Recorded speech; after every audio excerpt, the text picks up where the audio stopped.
Met my wife in Europe. We married over there and started a family, and we decided to move back to the States back in 1998. My family had relocated out to Minnesota, so that's where we came. But my next door neighbor back then got me homebrewing, and he taught me how to homebrew. We were living up in the metro.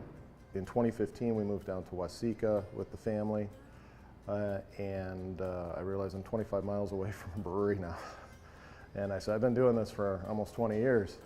So we looked around for a location with a modest budget and found our first location, which was a small little hole in the wall right next to the VFW, downtown Waseca. And about 4 years ago, I was looking to expand to a more permanent location with parking and maybe some outdoor seating.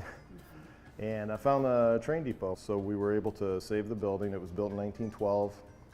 It's the second train depot of Waseca. The first one burned down in 1910, 1911. They built this one. We have two train depots in Waseca because originally we had a north-south, east-west line. And the guy who got that built, his name was R.P. Ward.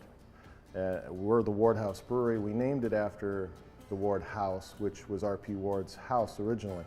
I had no intention of purchasing the train depot like that. I found this out afterwards. We wanted to go with as kind of original as possible. So we opened it back up. They'd had offices in here to its original openness where it was at. Now we've got the outdoor seating. We've got the parking lot, which will be paved here pretty soon. And we've added the pizzeria, Pepito's Pizzeria. We partnered with a great chef there. It's wood-fired pizza. We imported the oven from Naples, Italy. It's family friendly. Even though it's a brewery, kids can come in. We make our own home house root beer. Here we've got a whole variety of beers that I try and keep on tap. You're entertaining different ideas. You hear people say, "Oh, have you tried this?" Or you know, I had this at this brewery or something. And they're like, "Well, you'll bring me a sample, or I'll try it or something." And of course, it's a culinary art, so you taste something and then you say, "Oh, I can do that, but I can do it with my twist on it." And so, as for the traditional style beers, I had mentioned earlier I lived in Europe for a while. When I got into beer making, I came back to America, and that's really when I discovered beer. And then I started saying, well, these are the beers that I tended towards when I was in Europe, the Belgians, the Trappists. But what I really liked were the ales from England and Ireland. I've got a variety of those. I've got a Belgian on right now. For the Chardonnays, I thought I was being witty naming it Chardonnays so people would know it's a Chardonnay ale. And that was just a customer saying, "You know, I could get my wife to come up here with me if you made something that tasted like wine." I said, "I can do that." All right, so John, this is the Chardonnay you were telling us about. Yes. All right, I'm anxious to... It's the black cherry Chardonnay. So Okay. it is a wine ale. I use two types of grapes For on those there. of us that don't.